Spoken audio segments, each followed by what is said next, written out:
So karibuni sana to Dominate Differently, session 3.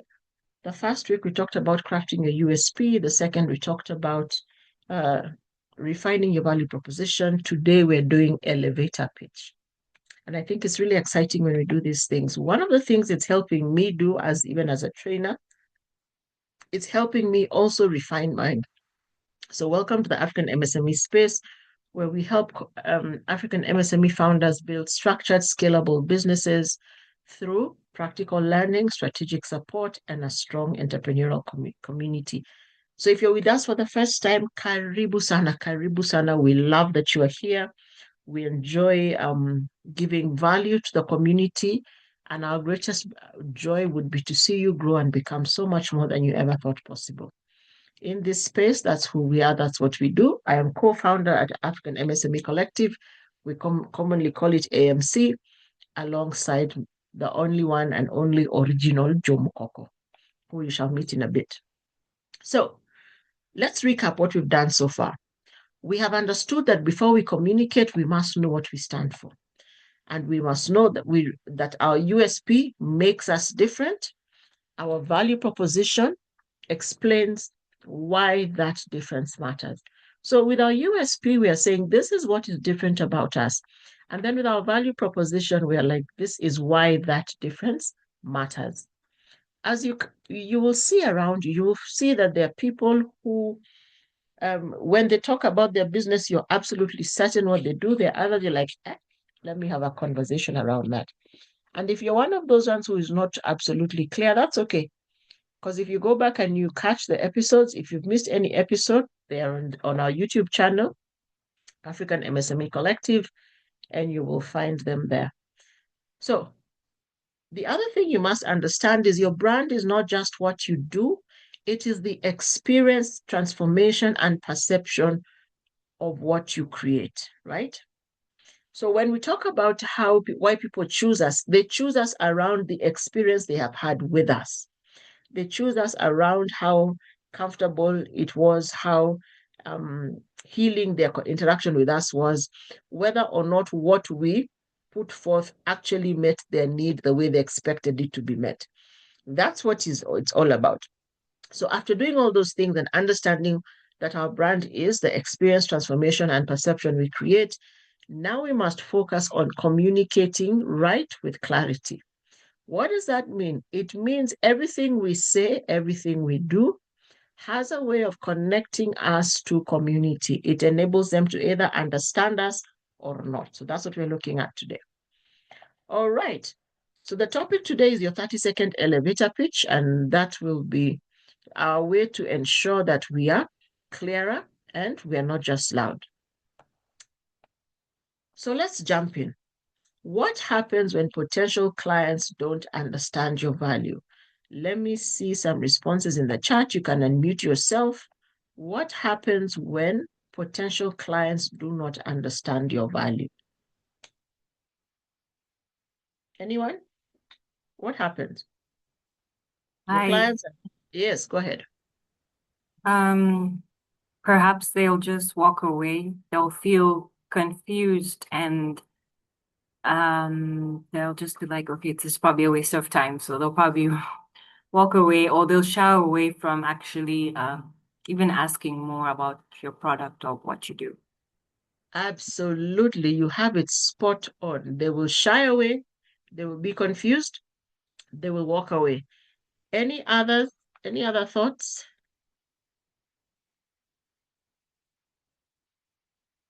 Any other thoughts?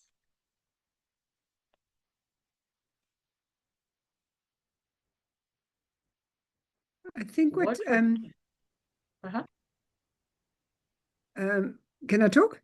I think Yes. those clients are the ones that would potentially want to bargain you down and want a discount because they actually don't understand what value you're going to add. Mhm. And I think if you give them that discount up in the beginning, you're not going to be able to build that momentum and get up to the level that you want to go. So, up to the level you want to work with them at. So you'll always be on the back foot if they don't Yes. understand your value. So they will bargain you down and try to pay less. Excellent. Maria says they will Bargain you, lose. bargain you down so that they can pay less, but at the same time, they are devaluing you as a person. So it's not just bargaining you down, but they're bargaining you down as whatever your profession is, a designer or events coordinator. They're also knocking you down, not just Yes. knocking the price down. They're knocking a value out of you down, and then you start believing that, and then you think, well, you've got to charge less in order to get clients continuously. I like that. So they knock you down as the individual and then they knock the price down. Yeah. Excellent. Excellent. I like that, Dorothy. Bernard, do you want to add something to that? I can see you're unmuted. Okay, thank you. Yeah, what I would say is I agree with Dorothy that we need to get it clearly across to our clients the value that we add. And often, unless we communicate clearly, they are not going to value what we stand for, and they will always then try and reduce or undercut us. So it's very important to clearly communicate the values that we stand for and also the value that we add to any business. Excellent. I like that because what we are now hearing from each of us is that we lose something, something goes down, and our capacity is disabled. Excellent. So your 30-second pitch is important, or the capacity to communicate properly is important because opportunities rarely come with preparation time. This afternoon, I was at an event, and later in the evening, somebody asked me, "What exactly do you do?" I had now this experience of 30 seconds to clearly explain what we do so that it does not, what's the word? I don't confuse them and it does not waste people's time because attention is a critical thing we must maintain. So the moments that we have short moments, the times we have short moments to share who we are is a networking introduction, a referral conversation, a quick question like what I had today. So what do you do? And it's in the middle of a conversation and we're going around a group where like maybe 5 or 6 of us and we've got a few minutes. We had a networking session, 15 minutes long, and the challenge was probably to meet 6 to 8 people. I think I made it to 4 before the time was up, just because of how interesting the conversations got. But more often than not, you have 30 seconds or less to capture interest, grab attention, capture interest. That is why today's conversation matters. It also matters because, like we have said, when your message is unclear, people forget you, opportunities fade. The whole conversation of lower your value, lower the value of your product, the conversation of passing on to somebody else, that's all opportunities that are fading, right? But when your message is clear and concise, your confidence is higher and opportunities follow. Because people then understand if I need bespoke design, then my go-to person is Dorothy. If I need training, my go-to person is so-and-so. If I need fantastic entrepreneur events that have cool deco elements, my go-to is Vicky. What happens is then you're better able to ensure that you bridge between your positioning and real conversations. And that's really what your elevator pitch is. So an elevator pitch is not your life story. We don't want you to tell us everything about when you started, how you did it, we're not interested. Elevator pitch is straight to the point to grab our attention and lead to subsequent conversations, okay? It's also not a list of services. We do house cleaning, fumigation, and it's not that. It's also not a complicated explanation of one thing or the other, and it is not a rehearsed speech. Even as you may need to practice your elevator pitch, it is not a rehearsed pitch. So what is it? It is a clear 30-second introduction. I want you to grab that word there, introduction. Introduction means it is the starting line. It is the thing that will get me interested in what you're doing.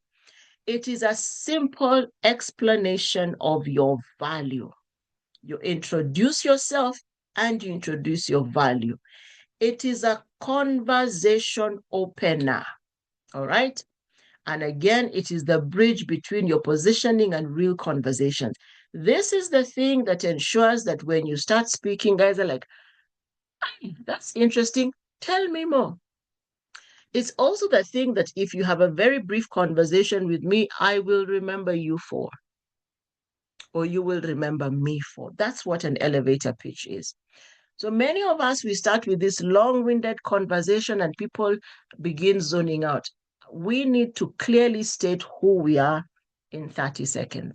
Why is it called an elevator pitch? Usually it's a minute or minute and a half between floors, and you're expected to imagine you've entered a lift with somebody who you really, really wanted to have connected with, and you have just from first floor to second floor to explain who you are, what you do, and why they should have a conversation with you. That's why it's called an elevator pitch. The goal is very, very simple. Capture interest, encourage further conversation. Two things. Capture interest and then draw in for further conversation. If it goes right, then people will be like, tell me more, or you'll cross-reference it to something else, you'll have a deeper conversation, and you will continue going on. All right? So what is the foundation of the pitch? The starting line is, and these are the critical things you need to do, and these also come when you're doing your KYC, you know your customer. You need to have a one-sentence description of what you do, of your work. Very clear definition of who you serve, all right? And then what makes you different, which is your unique value. So if you look at what we've done so far, we've done your unique, your USP, we've done your value proposition. If you haven't watched them, just go to our Africa MSME Collective, African with a K, by the way, not African with a C. African MSME Collective is our YouTube channel, and you will find it there. You'll find the 2 videos there. We put them up after every session. So even this one, you can go up and you can watch it again. But you need to have these 3 things. What do you do? Who do you serve? And what makes you different? Now, it's not long-winded. We cannot have it long-winded. We need to have it as short as possible. So here are examples. I work in marketing, manager, social media management. What do you actually do? It would be easier to say, this is fantastic. You can say this in less than 30 seconds. I help small businesses attract and convert customers using targeted digital campaigns. Remember, also from your value proposition, you are clear about who you help, you're clear about the service you offer, and you're clear about the outcome. So your elevator pitch is, many times you will find that once you have your value proposition, your elevator pitch will borrow a lot from it, and you will hone your pitch from there, and you will simplify it. All right. So that's what it is. Now, I'm an accountant. Okay. So why should I talk to you? Or you say, I help MSME owners understand their numbers and improve cash flow so they can make confident business decisions. Very clear. Who you help, SME owners, to do what? Understand numbers and improve cash flow so they can make confident business decisions. If you follow the model of what we taught about value proposition last week, you will see that by the time we got to our value proposition, we had our a portion of our elevator pitch already done.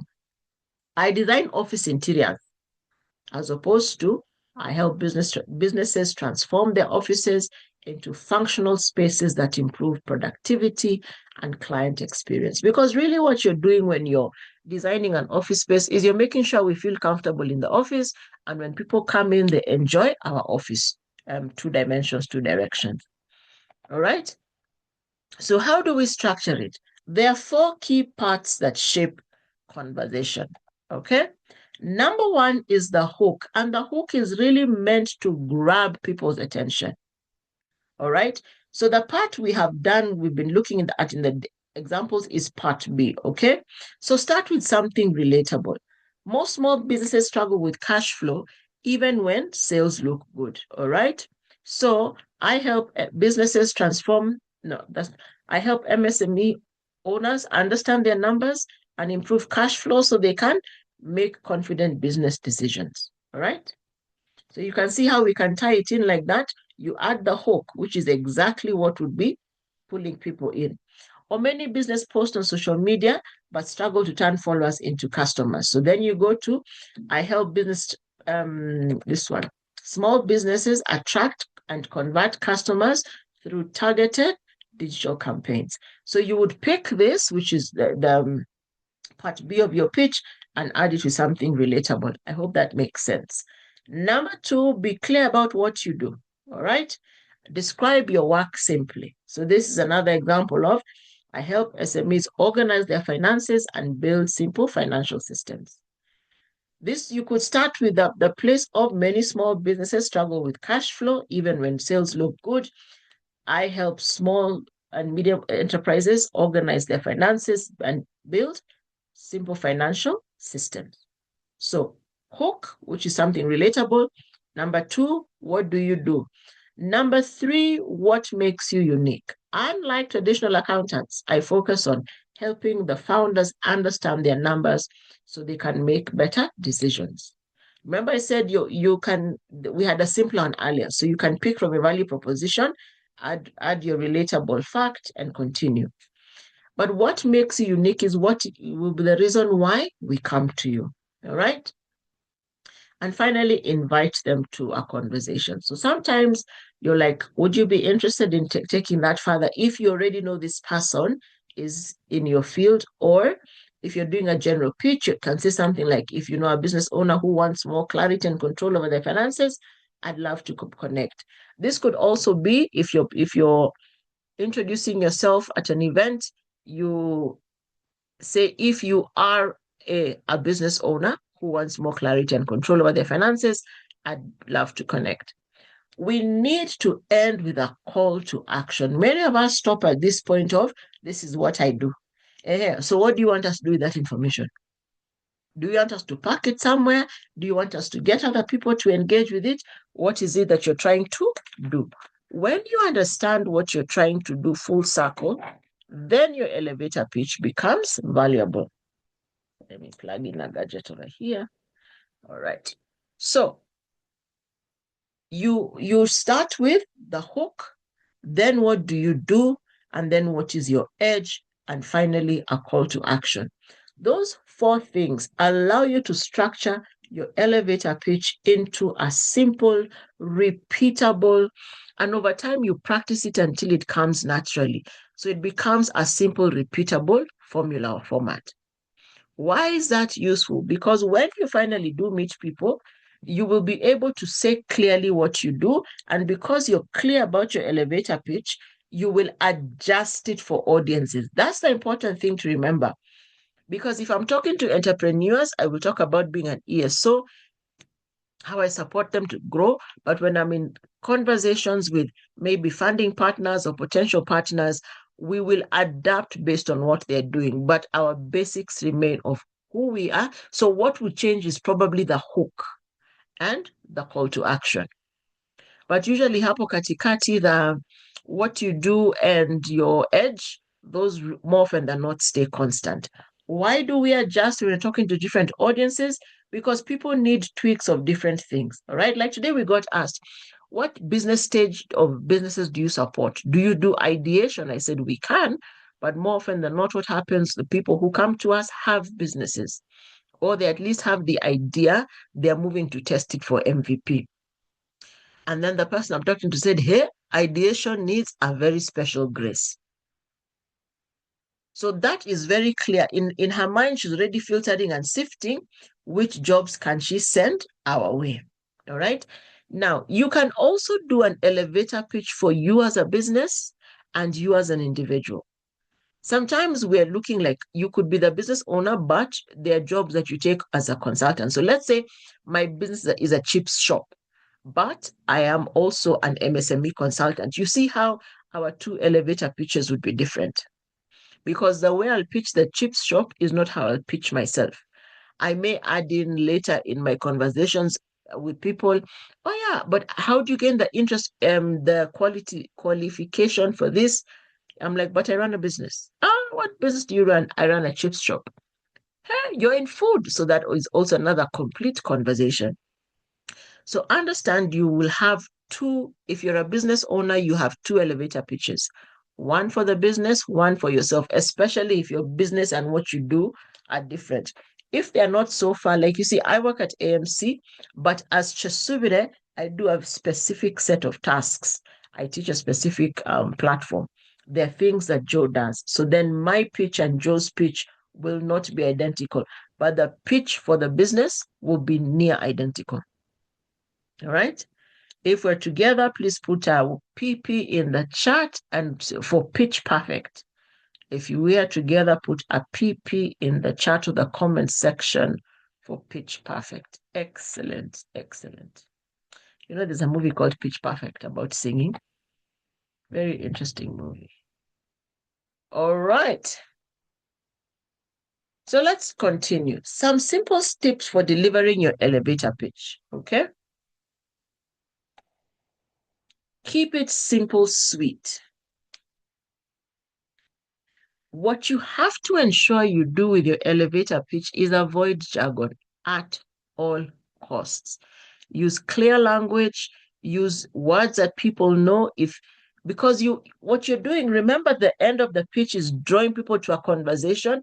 If you have any technical things that need to be explained, then that is when you should use the jargon. If you're pitching to somebody who doesn't understand your sector, in fact, just avoid jargon. When you get to that second part of the conversation is continuing, that is where you do all the explanations. But here, you keep it simple and sweet so you draw people in. Be energetic, not jumpy, but let there be a sense of excitement and a flow out of you, because passion makes your message memorable. And also be conversational. It should not sound rehearsed. Will you have to practice your pitch over and over? Yes, you will. But you need to practice it until it comes as naturally as breathing. You need to practice it until it is reflexive. It just flows out of you naturally. All right? So yes, the beginning will sound rehearsed, but you practice and practice and practice until it is natural. How do you practice until it's natural? One of the coolest things I've learned to do is stand in front of the mirror and speak to myself. If I do not believe myself, the person outside won't believe me. Don't expect people to believe us for things that we are not confident about. It doesn't work that way, all right? And then tell a quick example. A very short story can follow you if you have time hapo katikati in the middle there to keep it engaging. Sometimes when we add stories, they become long-winded. No. If you're going to add a story, let it be a really short one.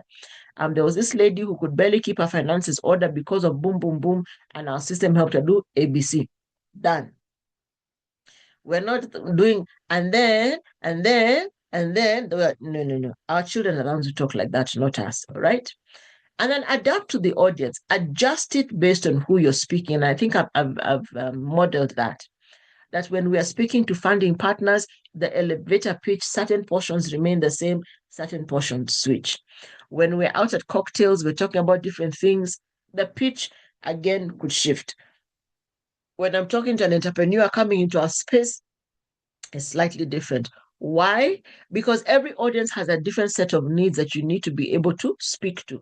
And sometimes as you're assessing your audience, you're like, this is not our audience. It's not going to work. That's okay. That's absolutely okay. All right. And then, like we said, end with a question. Do you know any founders who are looking for this help? I would love to connect with them. Or is this something you're interested in? Or how do we take this further if you're both in the same space? Thank you, Faith. We'll see you at the next one. You can catch up on YouTube on the balance. All right. Additional tips: maintain eye contact when you're speaking. So I know there's a whole conversation of in African society, we don't look people in the eyes, especially our elders, before it's defiant. But there is a way you can soften your eyes and look inquisitive. All right. So you maintain proper eye contact, you dress appropriately. There are people who will dismiss you because of how you're dressed. Now, I know we all say, oh, my dress, my choice.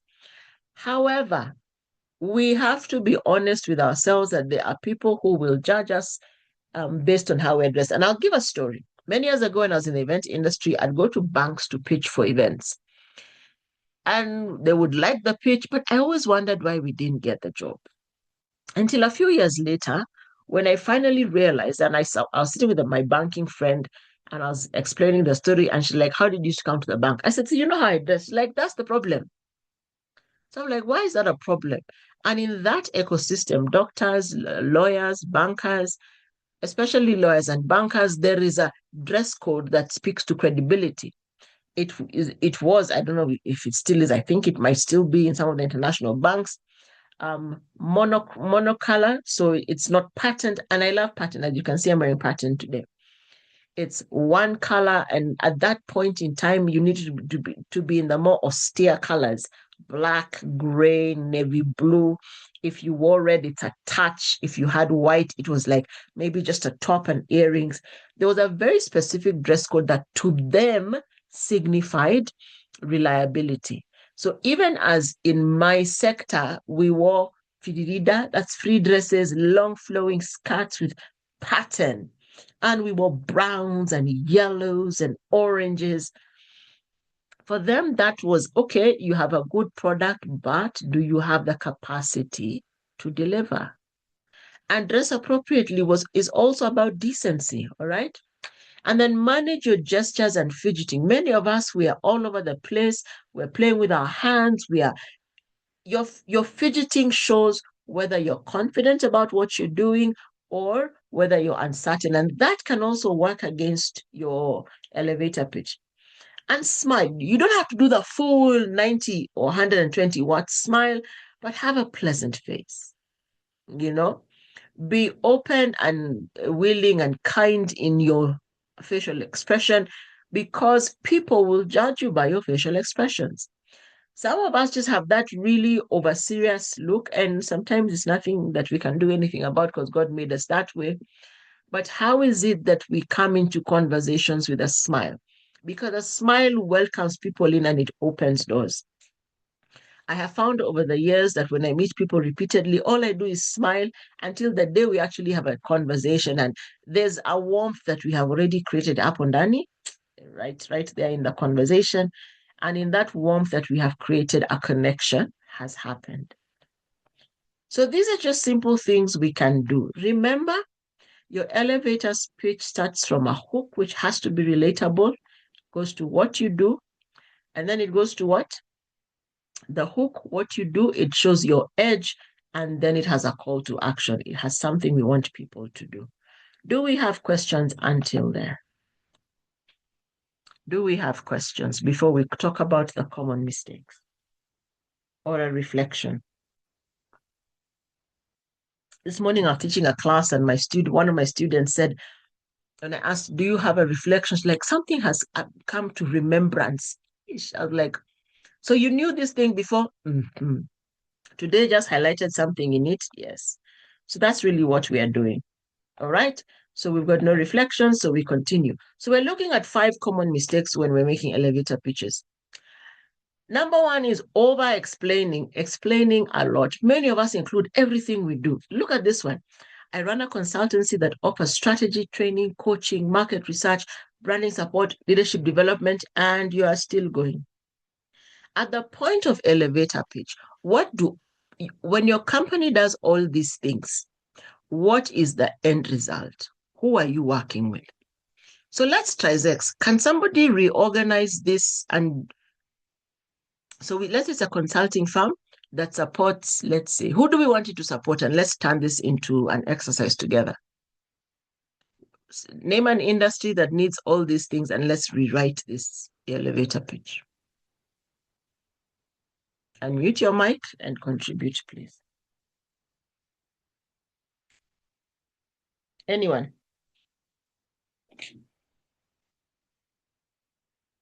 I run a consultancy that offers strategy, training, coaching, market research, branding support, and leadership development. What industry do we want it to sit in? Come on, guys. Name an industry you want it to sit in. Yes, Dorothy? Well, firstly, it's speaking to too many different people and companies. It's like taking a shotgun and aiming it at about 10 different birds and hoping that you're going to shoot them all. So we want to like just shoot one. So according to what you said is what do we do? So I wouldn't say I would say we run a consultancy business. We run a strategic we run a consultancy business. Who we are. We serve people who are interested in strategy and training. I wouldn't put all the other stuff in. And we are different because we are able to be flexible as to what your particular needs are. I don't So, know. So what we do, who we are, and what makes me different. but And who do we serve? we serve people who have a business So we serve, leaders. so then we would say we serve business Yeah, owners. we serve business owners What do you think? What do we that want to think? grow their businesses, that are looking to Mhm. grow their businesses and take it to the next level. Mhm. So Yeah. let's look at grow their business to what is stopping them from growing their business? Strategy. Okay, so no strategy and training could be the how. So we Yeah. support are the early stage businesses. The guys looking for strategy are usually at what stage of business? Middle stage. Okay, so that would be what about so we help mid-stage businesses scale through Scale up strategy and training. through strategy and training. Is that a possibility? Yeah. Okay. Stadium, people in the house, how does that sound? We support mid-stage businesses to scale their businesses through strategy and training. Does that make more sense of this statement? Yes or no? Looking for feedback? It's clearer. It's clearer. Thank you, Dorothy. We still Somebody have to say else? we still have to say what makes us different. Exactly. And then we also then have to have a call to action. All right. So how do we do that? What are the possibilities? This is an open conversation. So anybody can unmute and add to the conversation. We still need a call to action and we still need our edge. What is our call to action and what is our edge?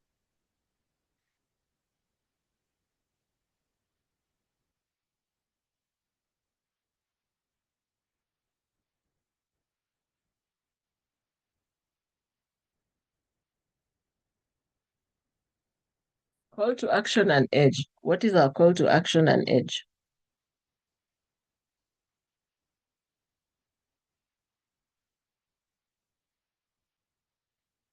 All right, so let me put this in the chat. So we help mid-stage businesses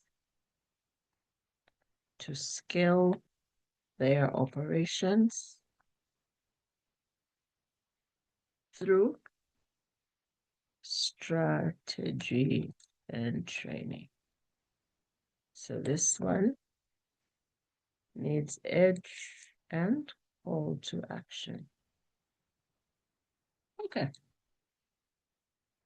As we think about that, we shall proceed to the other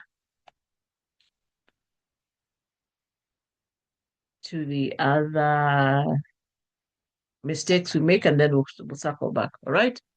So using generic language.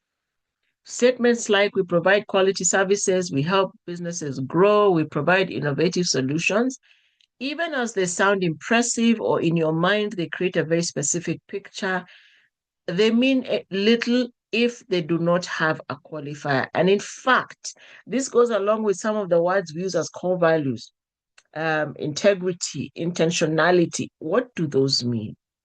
Because they have been so used by people that many times we end up ignoring them, all right? So these phrases need to be tweaked. In fact, if you can't put them down, don't use them, because everyone is saying it. It means there's no positioning in it. We all say we are innovative, but are we really innovative? We all say we provide quality services. If we came and we stress test your business, are they actually quality services because you have managed the stress test, or are they just quality services because you've got 1 or 2 clients? All right. So do not use generic language. Also, talk about the customer, not yourself. Many times when people ask us a question to gain credibility, we say, I've done it for 15 years. I have 15 years experience in marketing. I have done this for 20 years. I have 8 months, 2 years. That is okay, but is it what your customer wants to hear? Because remember, all these are customer facing. So your elevator pitch is working to get people into your space, right? To draw them into a conversation. So your 15 years experience could be an anecdote later. It doesn't need to be at the core of it. In a generation where we are taught that the flex is the most important part of it, we may lead by that and it may not communicate the right thing.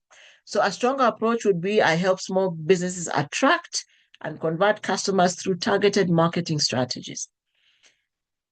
It could even start with, do you know that most businesses convert 2% on their marketing budget?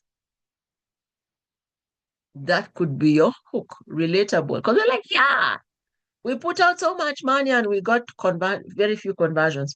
I was telling a story recently of a campaign we did many years ago. We had a gala dinner and we went all out on media, 3 million budget on media. Client paid 1.5 million. Media partner put in the other 1.5 million. We sold 3 tickets. Ticket price, 21,000. Sorry, 7,000 each. Total price, 21,000. Can you imagine that the outlay of 3 million brought us 21,000? What happened is we did not speak directly to the needs of people. We had greater conversions to buy the tickets for that event through phone calls. So could it be then that we are approaching the market from a different dimension that it would rather not have? Very likely. Or we did not fully articulate ourselves in a way that would convert by media. But I think it's the first one. We were on the wrong platform. Those are the very early days of social media. So when you're trying to tell guys go to social media, like, no. Regular media has always worked. So customers care about results, not resumes. And we talked about the history of the organization. We talked about how powerful it is. What we talked less about is the impact that having that specific certification had on the customer. It made them more marketable. So coming into the conference would have been a learning to improve your skills. And then we should have talked about the CPD hours. We left a lot of those things out and went for our track record. We didn't speak to our customers the way we should have spoken to them. And in the end, we lost them. So when we talk about ourselves and not our customers, there's a mismatch there. And then when it sounds rehearsed, now understand your pitch should have been practiced so well that if somebody asks you an unusual question, you can answer. That is where we say it feels scripted and unnatural. Now, for us who sit on this other side listening to people pitching, even beyond elevator pitching, you can tell that they have crammed the words instead of internalized the words. It's different to take the same words and internalize, and you've written it in a way that you fully understand it. You know what it means. You know every bolt, every corner, every fold, every tack. So that then it feels more like a conversation than a performance. You know, when somebody stands on stage and does this magnificent presentation, or they sing a choral verse, or they recite a poem, there you're looking for performance, you're looking for rehearsal, you're looking for that finesse. In elevator pitch, what you're looking for is the connection to continue a conversation. So I remember this evening I got into a conversation and somebody asked, "What do you do?" I said, "I support micro businesses." Then I said, "And you know, micros are anybody under 50 million, right?" And we had a good laugh. They're like, "Yeah." And we went into a complete conversation where now I became participant of a deeper thing. And as we're talking, somebody says, "Oh, by the way, we did a study on." I'm like, "I'd love to read that study. Text me, I'll send it to you." And then they turn back and say, "You ESO guys." I'm like, "Yes, I have positioned myself right." Have I jumped into their target market? Yes, because they also support enterprises. And from that conversation, collaborations are going to come out. Why? Because we entered it speaking a language that they understand. All right? The final mistake we make is we don't have a next step. Right? And when it just ends, when a pitch just ends, they're left, "Okay, sawa," and they continue to the next thing. They're not sure who you want to talk to, how you want them to engage. "Oh, she's just telling us a story." We're gone. So when we're doing strong pitches, we need to have that closing. If you know somebody, is this something you often see? Have you experienced it? What was your experience when you felt it? You're leading people into a deeper conversation as opposed to putting a big full stop and closing the door. So sometimes it makes it sound technical, but what you need to be able to do is you need to be able to naturally and seamlessly talk about yourself to people who have never heard about you in a manner that they would want to hear more. That is why we talked about the hook. What is that relatable thing that you want people to connect with? In my instance, it was, we work with micro businesses. "Oh, and see, you know that micros are anybody under 50 million. Ha ha ha." We're all laughing like, "But anyway, you know that is true." And then we started telling those stories. Then they came back to, "So what else do you do? How do you do it?" Because this thing was so relatable, instantly it plugged us into a conversation. All right. So you have to be relatable. Then you have to be clear about what you do. You're clear about your edge, and you have a call to action. Now, what it takes initially is just writing it out. And when you first write it out, you will forgive yourself. You might be 1.5 minutes long. But as you practice it, as you hone it, as you bring it back to base, as you refine it, and you realize, if I change, it's about less is more. It's not about how many words you speak. It's about how clearly you speak it.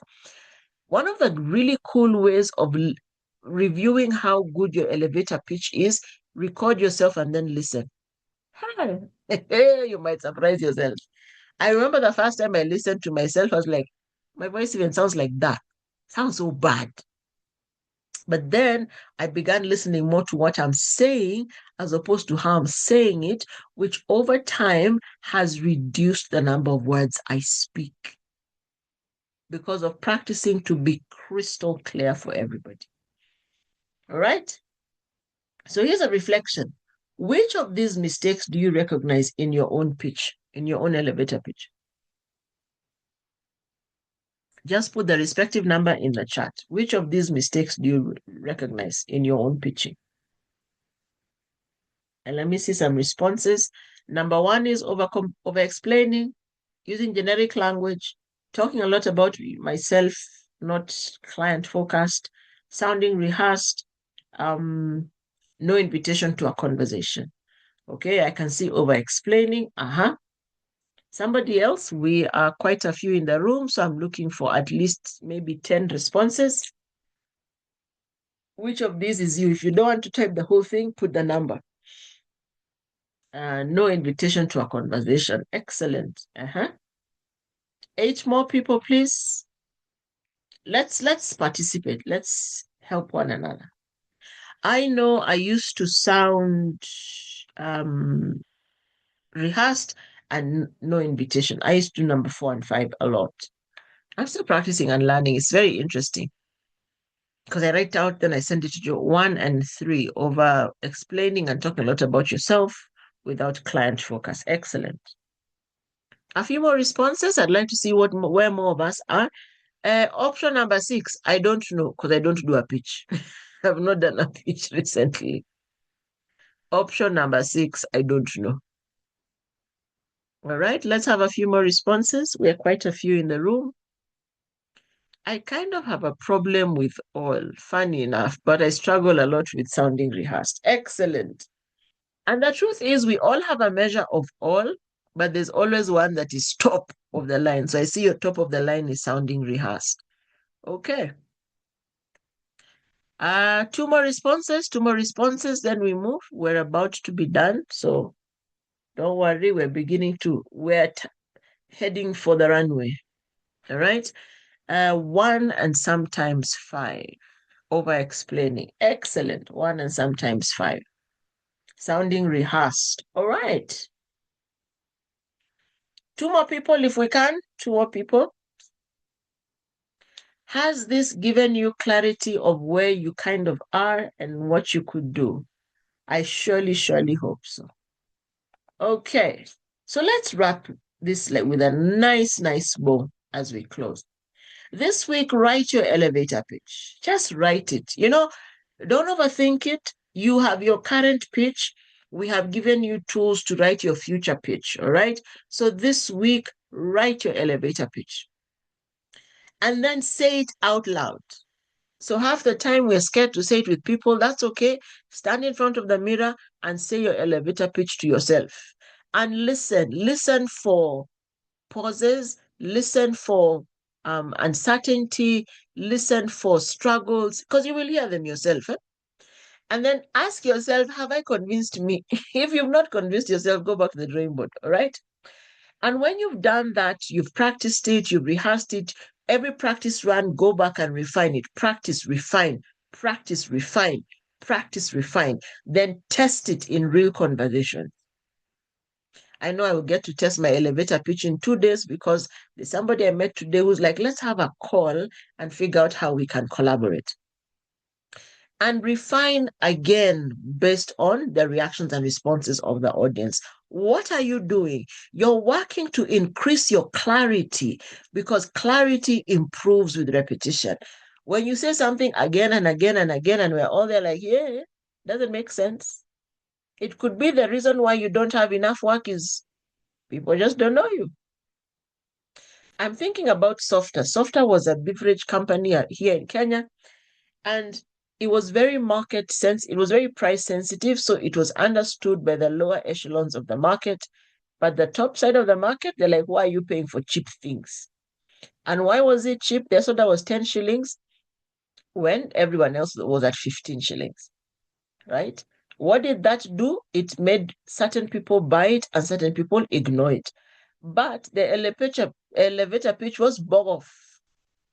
Tuko na mradi wa Bogoff. We have a plan called Bogoff. What is Bogoff? Buy one, get one free. Right? And what that did for the brand is that it enabled it to move to a place where it was absolutely critical and simple for its people. There was no uppityness with the brand. It was not prim and proper. It was very local because of the target market. It was for price-sensitive people. And the sodas were actually decent. They were actually quite decent. It's also what other brands have done by creating a soda, a carbonated drink, but they have predominantly gone for PET, plastic bottles. So how do they pitch it to you? They tell you without sugar. So without sugar means what? Without sugar means aspartame or xylitol, and some of those have adverse side effects. But they have been so clear about who they're serving, what the need is there, why you would pick them, and they have a call to action. Buy one, get one free. Ribena is currently running a campaign for their pre-mixed juices. At least in my local supermarket, it's buy one, get one free. Why? They're testing whether after years of selling concentrate and only little very sweet packs, whether there's room and there's space for, I think it's a 350 ml bottle, pre-diluted. So you just need to drink it. And that bottle is not as sweet as the pack. So I really wonder what their pitch to us for something like that would be, right? But they have tested in the market, and I think they found that there are those of us who would really love to have something like that. So that's what we must think about. So write it down, practice it aloud on your own, test it in real conversations, and then refine based on the reactions. And really, as we wind down, we're saying a strong elevator pitch does not try to impress. It seeks to make understanding easy. We're not trying to be flowery and show. We want to be precise, direct, to the point, in a way that will be understood quickly and opportunities will open up. Opportunities doesn't always mean money on the table initially. It could mean a further conversation. It could mean a referral. And when you're referred, you as the person going on the referral must pay back honor to the one who has referred you, but must also do your best because you're the one who closes the deal. Just because Abraham is referred to me by Karen, who I know well, doesn't mean he has the job. Abraham must come and do a strong pitch, draw me into a conversation, and we see whether we have work, which then means in business and in leadership, clarity beats loud all the time. So you could be all over the place talking, but because you're unclear, you are not converting both business and you're not converting as a leader. Converting as a leader means you are not rising to the top of your game, or you're not the best at everything you do. All right? So at the end of the day, understand that every time we talk to people, we are pitching. Every conversation is a pitch, whether you're talking to your team members to do things, whether you're talking to your children to align and do certain things, every conversation you have is a pitch. Do people understand you? And are you able to clearly explain who you serve, who you are, what you do, what difference you make in 30 seconds? Now, don't beat yourself down if currently you're at 90 seconds. Just work to bring it down. It takes time, practice, and business clarity or work clarity to be able to put the right pitch forward. All right? Are there any questions? Are there any questions? I'd like to hear from everyone, from a couple of people, what stands out for you the most? What stands out for you? I'd like to hear from a couple of people. What stands out?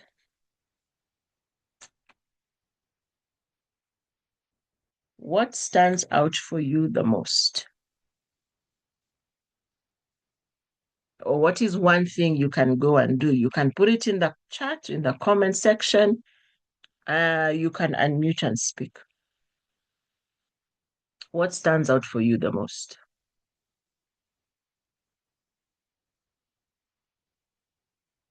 Or has it been too heavy? The 4 requirements to do an elevator pitch. Excellent, excellent. Which is your hook, what you do, your edge, and your call to action. All right, somebody else, what has stood out for you the most in today's session?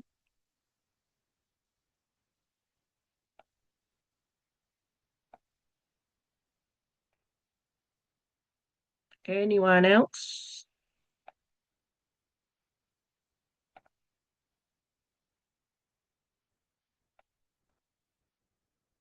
All right, let me hand it to Mr. Mukoko.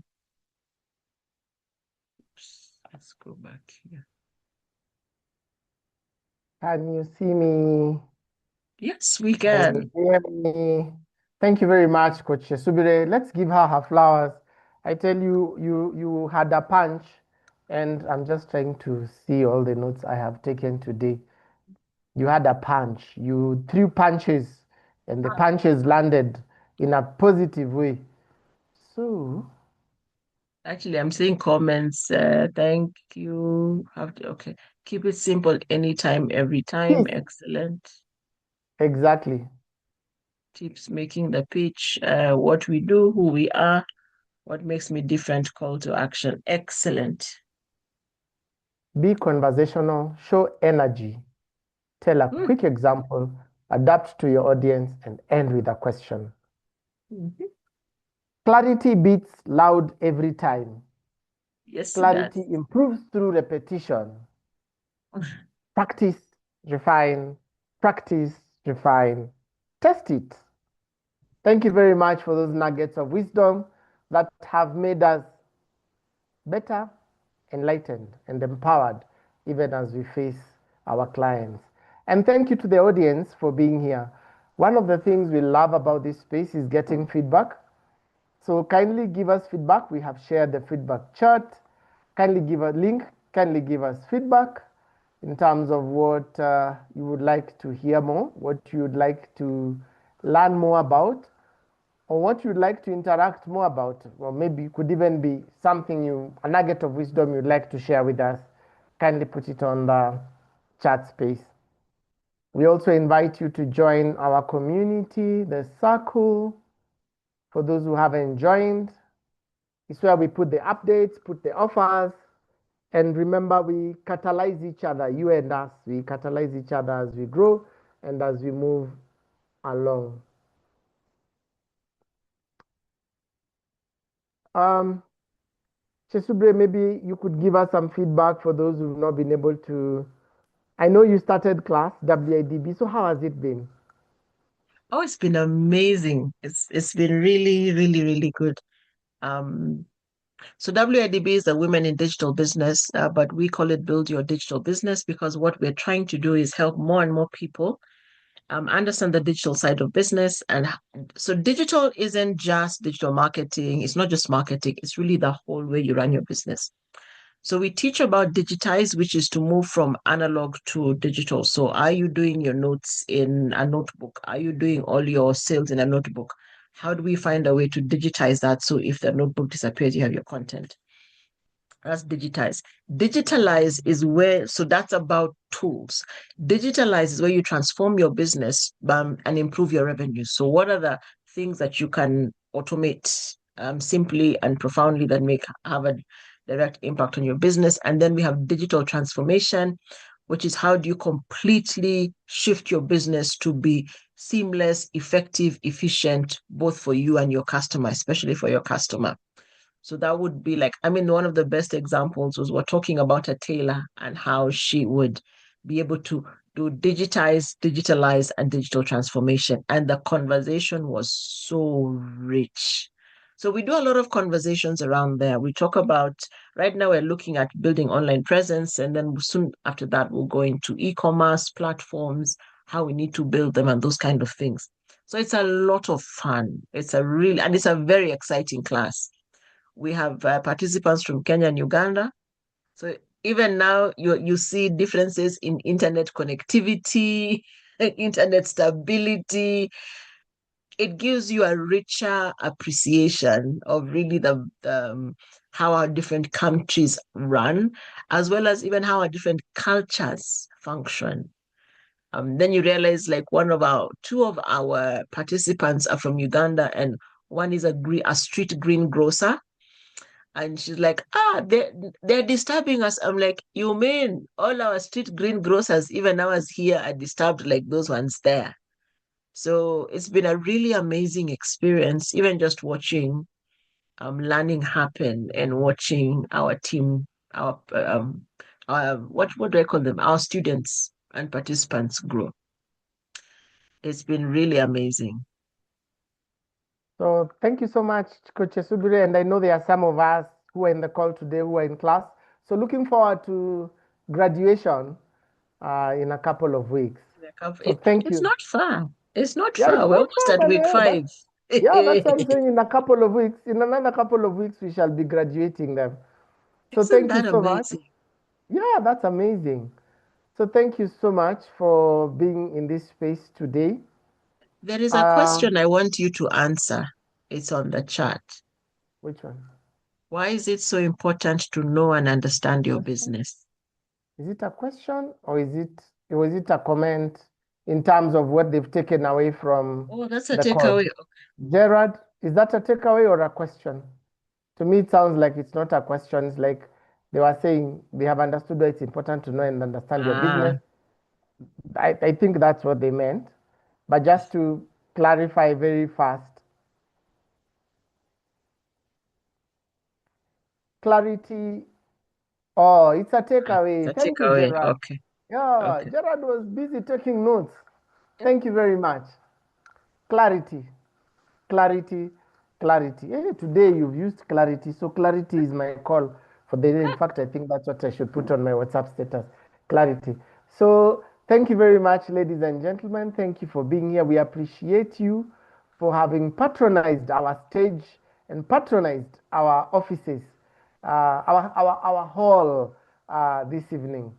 So allow me to say thank you to our partners, AFI Solutions, China Publishers, Regroup, Shala Global, the Cube Innovation Hub Eldoret, Akiko Stories, Hack Integrated Services, SOA Events Institute, Aura Essentials, Thai Events, Conscious Works Consult, Zurich Consulting and Business Support Africa.